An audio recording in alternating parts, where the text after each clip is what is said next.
Welcome, everyone. We're here live with BOW, brokers, opens, and tours worldwide and Florida closing and escrow.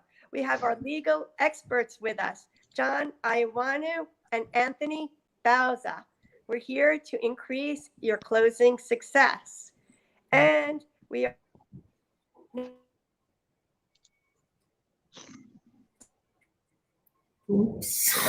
mobile, Okay. digital, wireless, and we lost John. He's back. We mobile, digital, wireless, paperless, remote. We have several languages. We will conduct closings in our office, curbside, or wherever needed.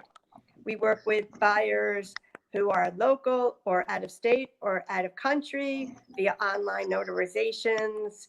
And we're here to structure deals to close and assist you from contract to closing, answering any questions. We can hold escrow for you. We can do contract draft and review, addendums, all at no additional cost, and set up LLCs for you at cost. And here to do whatever is needed for your success. So we do these weekly live updates to help educate you because knowledge is power.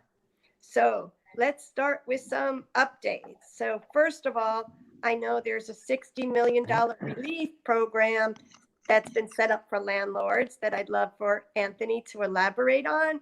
And I know there's been an extension again till March 31st on the eviction and forbearance. And I know the president has now proposed a stimulus as well as a $15,000 first time buyer tax credit. So if you can fill us in a little further. Yeah, of course. So Miami-Dade Mayor Daniela Levine Cava announced a $60 million relief program for residential landlords and tenants facing eviction in Miami-Dade County. The program will offer landlords back rent of up to $3,000 per month, dating back to March of 2020. This is using the federal funds that were given a few months back, about $25 billion. So Miami-Dade County got $60 million worth of it. And the proposed program is still subject to approval from the Miami-Dade County Commission. And more details will be released on how to apply at a later date.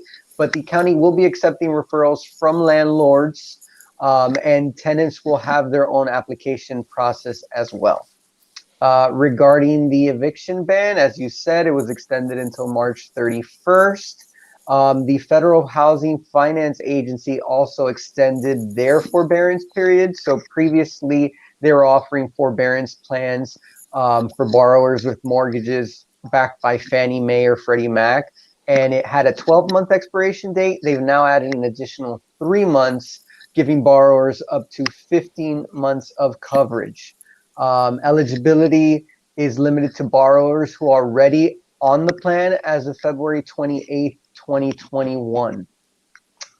In addition, as you stated, there is the talks of the proposed $15,000 first-time home buyer tax credit.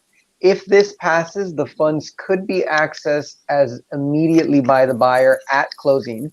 And it seems like it will be one of the easier proposals of the plan to get passed because it will stimulate, obviously, the real estate market and align with the already low interest rates that we've been seeing.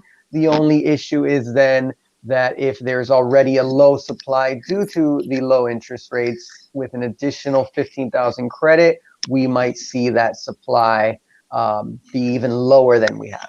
But we're still waiting to see how that tax credit will look like and when it'll get passed. And as soon as we get more information, we'll keep you updated. All right, thank you. And there's more good news for Miami. Restaurateurs are flocking here. One of the reasons is because of the more relaxed COVID rules. New York-based Avra is going to be opening in the estates of Aquilina in Sunny Isles. And New Yorkers know Red Rooster and Carbone also are opening in Miami. And some good news for Miami. Veraport has announced a location for electric air taxi hub in Miami, a startup partnership with Lilium and Ferrovial, which is a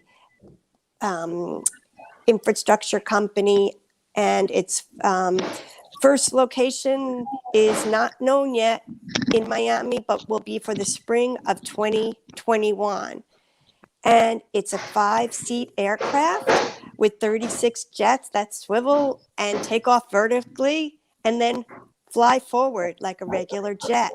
You'll be able to go to Miami, from Miami to Orlando in 1 hour. And the cost will be about the same as a limousine. So I'm looking forward to that. And Veraport already has received $375 million in funding and over a $1 billion valuation. And the former CEO from Air Hub is on the board. Okay, more good news. Hudson, who sold his company to PayPal for $4 billion, buys a $15 million Miami Beach estate. Blink Charging Company, which is a publicly traded provider of electric vehicle charging equipment and service, buys an office condo on Miami Beach on Lincoln Road. It's its new headquarters, which is 10,000 square feet, and it has open office space available for about $44 per square foot.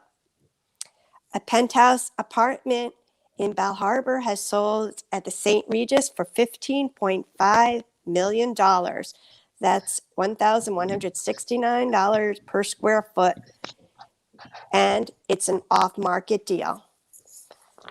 Have some other good updates. Homes over $1 million made up 10.8% of all saved searches on Redfin. That's up from 8.5% the previous year, and the highest level since 2012. Meanwhile, searches under $500,000 are down by about the same percent. Other news is Zillow has entered a new corner in real estate. It was announced on Wednesday that it's entered into an agreement to buy Showing Time for $500 million. And Showing Time automates showing, scheduling, and management processes for real estate agents and associates, along with market analysis. And 71 million agents already use this platform, and it can help to increase transactions and volume. In addition, Access will be launching a new innovative tool, Digital Footprint, to showcase your listing presentations and virtual opens. And it will include a comprehensive property profile. So this platform will be brandable and customizable, and is to be launching approximately March this year. And you will be able to incorporate most of the current digital real estate tools into it. So are there any other things you want to add? I know there's been a record sale in Palm Beach for over $140 million, and it was a former property of Donald Trump's. John, if you want to add? Yeah, I'm going to add just a couple stats that recently came up. For Miami-Dade County, the number of sales from January of 2020 to January of this year, 2021, the number of sales is up 5%. Don't forget, we just went through a pandemic, so that's actually good news for Miami-Dade County. New listings is actually down 35%, so that's a huge number of new listings that are no longer available on the market. Median sale price for all property types, single-family homes and condominiums, is up 20%. And the average sale price also up 51%. Median list price for sold listings is up 19%. And then the average list price is up 51%. So basically, these numbers are telling us that the Miami-Dade County market is really hot right now, and it's looking like it's going to continue through the beginning of 2021 and maybe even through the end of 2021. And one final note, the investment advisor White Oak sees more financial firms coming and moving to Miami as well. So all of that is good news for us in South Florida. Yes, Miami's on fire and Florida's on fire. Very hot market right now and great start to 2021. Okay, our next question is directed to Anthony about pre-move renovations. Will the investment be worth it for the new kitchen countertops or carpet?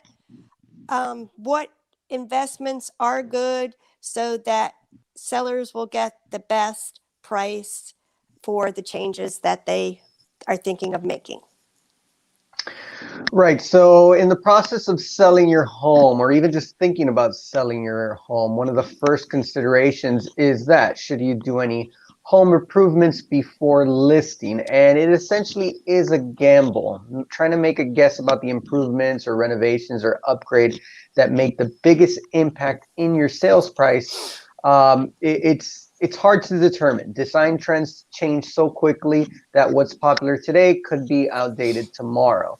Fortunately, there are some timeless changes that can help you present your home in the best possible light and give you a great return on investment. First of all, green energy.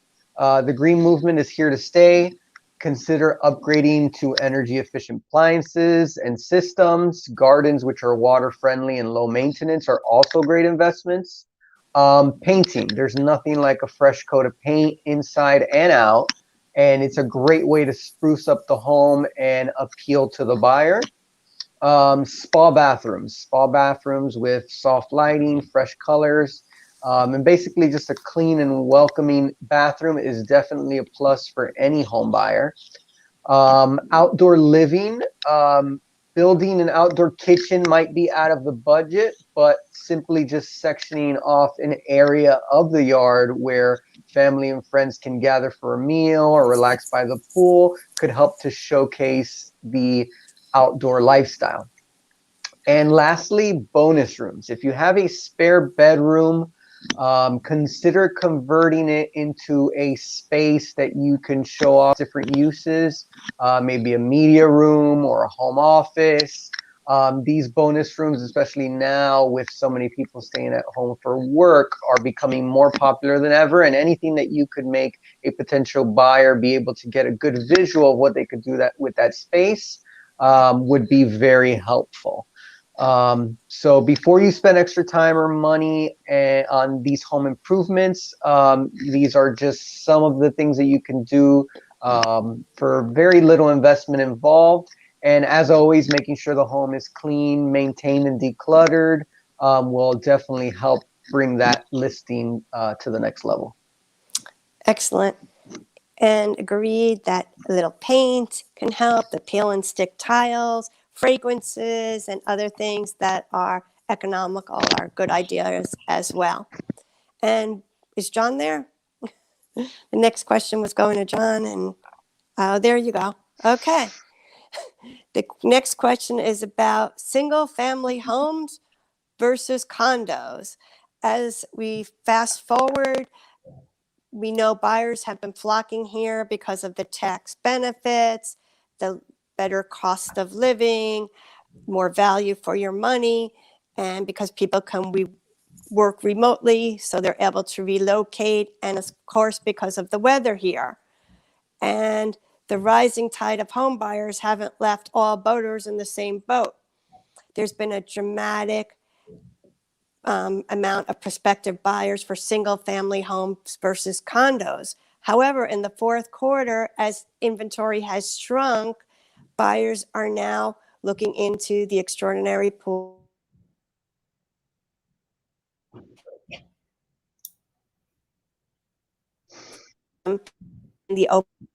What are some factors driving this trend? Yeah, there's actually 5 I want to go over. The first one is condos provide the same South Florida lifestyle for much less. So As we're known here in South Florida for our sunny days, beautiful skies, and great year-round weather, basically you can enjoy all of those regardless if you're in a house or a condo. So in Miami-Dade County, the median price in December for a single-family home was $455,000 compared to the median price for a condominium was only $275,000. The average price for a single family home was $952,000, while for a condo it was only $527,000. So that puts prices for homes approximately 1.7 times higher than condos. So if you have a buyer who's was interested in a house, obviously the inventory, as we just talked about, is not quite there, you might want to point them in the direction of condos. And then you'll go over that first part about the condos being a little bit cheaper. Number two is maintenance, insurance, and utility costs can be lower as well. A lot of buyers don't particularly like paying the monthly maintenance fees that condominiums have. But actually, if you compare these to what it takes to upkeep a home, these fees are generally lower. For example, landscaping and pool care are usually included in the condo fees, and it can run into the hundreds of dollars for homes monthly. Virtually all condos include water, sewer, and garbage service, while homes do not. And many condos also include cable, internet, and hot water. So that kind of all adds up to savings for condominium owners.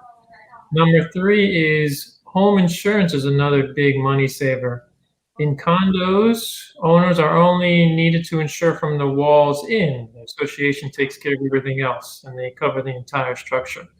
So insuring a medium-priced single-family home in Miami could cost approximately $10,000 a year compared to a medium-priced condo policy that costs only $1,400 for condos. Number four is condo amenities offer plenty of outdoor space and recreation. We know a lot of home buyers are looking for that space, but condos offer that as well. The vast majority of them offer heated swimming pools, large lounge areas, spacious barbecue areas, and picnic spaces, along with other outdoor recreational facilities such as waterfront promenades, beach walks, and definitely the beach. If you want to live near or on the beach, instead of paying millions of dollars for a home on the beach, you can pay half that, if not even less, for a condo on the beach. Not to mention, there's also fitness centers, club rooms, and even markets and restaurants. Safety is another major advantage for condos. Typically, they have on-site 24-hour security, which is good.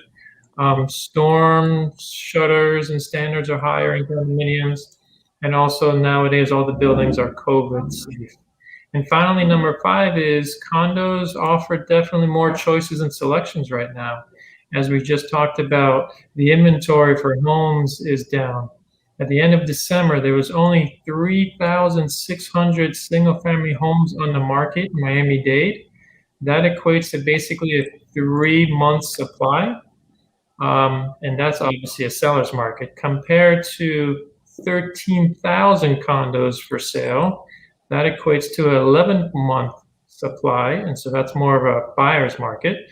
So obviously, anytime there's a buyer's market, you get more choice and you can negotiate the price a little bit. So those are the reasons. If you do have a buyer looking for a house, you might maybe try and point them into the condo area. Correct. And we're here to help you either way, to help structure deals to close, whether somebody is buying or selling a home or a condo.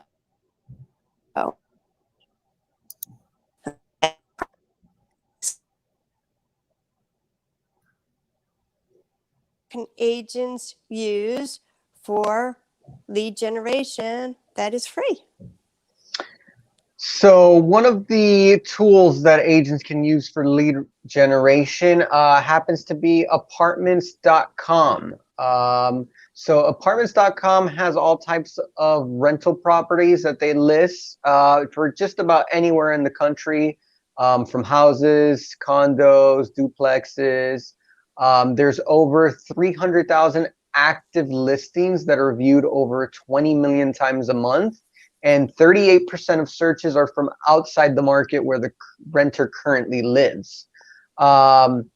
When an agent places their rental listing on the MLS, as long as they opt in for online syndication and online sharing, then apartments.com will pick up the listing, and then apartments.com also places it across several other websites that they also own that are within their network. It includes forrent.com, apartmentfinder.com, apartmenthomeliving.com, forrentuniversity.com, which is targeted for off-campus housing near colleges and universities, westsiderentals.com, which is targeted for Southern California, and apartamentos.com for Spanish-speaking renters. All leads coming in from these listings are free and exclusives, and it's recommended that agents make sure that they opt in for the online sharing of the MLS data so that they could get their listing on all these websites for absolutely free. Apartments.com actually set a record in 2020 with over 1 billion total renter visits. And the great thing for agents about the site, unlike other sites like Zillow, is that they do not charge for any of the MLS listings or leads, and they do not compete for business as a broker. So incorporating rentals and prioritizing renters for an agent is a great part of a business plan and very important to increase your pipeline for the future. Okay, thank you very much. And there's definitely a growing tech scene in Miami now, but we are not yet near being one of the top cities for tech startup companies as of yet. However, can we become the next Silicon Valley? What will we need to succeed? And Miami Mayor Suarez is helping to woo techies. However, we're also one of the country's most vulnerable cities environmentally, which we are working on solutions for all of that. So, John, if you want to elaborate. Sure. Yeah, Miami is home to a growing tech scene, but far from the country's top cities for startups. When Mayor Suarez ran for office in 2017, Silicon Valley was not part of his platform. But this past December, after venture capitalists suggested on Twitter that the tech industry relocate to Florida's sunny shores, the mayor replied, "How can I help?" So it looks like he's on board, and that's good news for Miami. Since then, the mayor has gone on Clubhouse, which is a virtual hangout of the tech elite, to make the case for the city, which is basically great weather and no income tax. He's pushing those two things. He addressed techies on Twitter. He's also speaking with Elon Musk about building a network of futuristic road tunnels beneath the city. We talked about that last time. You never know, so anything's possible, right? Could Miami really be a tech hub was one of the questions, and basically Suarez is saying, sure, why not? All it needs is entrepreneurs and investors to move here. So startups are already congregating in Wynwood. Venture capitalist Keith Rhodes moved to Miami last year and has become one of Suarez's loudest supporters. So have the founders of Shutterstock, Reddit, and SoftBank Group, who all live in Miami. And they're basically thinking that others should as well. So South Florida, and especially Miami, is looking really good right now and also in the future. Okay, thank you. And are there any questions? You can always put questions down below in the chat. I know I was asked, where are buyers coming from? We know the answer to that partially is New York, Chicago, California. Anything else you want to add, John? Yeah, we're seeing a lot from the Northeast, definitely. The weather in South Florida is a benefit for them for sure. But we're also seeing people from out West. California is definitely looking to Florida as well. So basically, the no state income tax is a benefit for these people, and just being able to work from anywhere is another advantage. And why not choose Florida, right? Correct. We agree.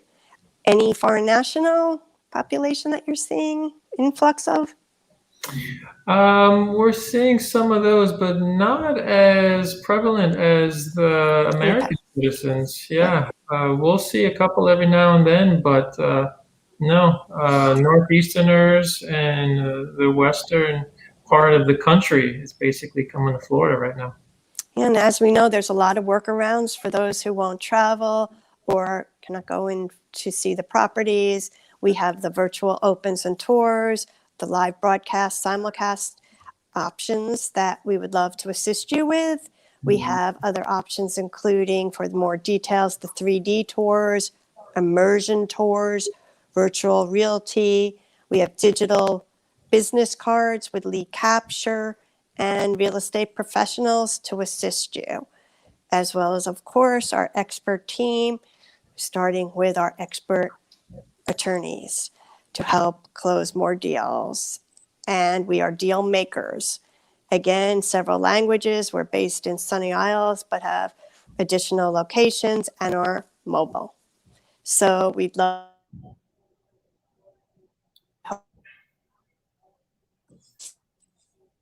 in advance a very happy Valentine's Day ahead. So happy Valentine's Day, and